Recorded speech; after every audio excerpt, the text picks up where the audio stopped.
本人收看客家名录學人，每日的行業新聞。客家委員會5月7號期刊第813年地方客家發展計劃編寫結果頒獎儀式及地方客家發展計劃2.0編寫指標說明會，由客委會主任委員顧秀輝親身來頒發獎項本得獎介人士。梅天天感謝地方政府在計劃執行嘅過程中積極推動勞創新成果。未見及各人士冇強讓嘅採提條件，推動展現客家事務嘅多元面貌。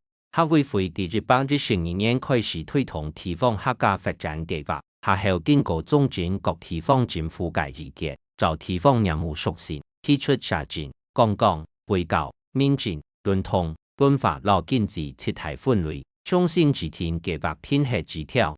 813年度地方客家發展計劃編寫結果。由新竹縣政府得到提入獎金200萬，苗栗縣政府得到入定獎金100萬，屏東縣政府、宜蘭縣政府得到合定獎金50萬。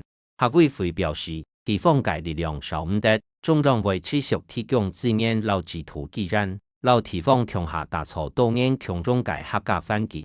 以上係客家名錄學人嘅報道。接下來會教大家基本嘅每日嘅行業就係發展，阿爸嘅事業發展到10分好，阿爸嘅事業發展到10分好。你學會嗎？下禮拜講來聊。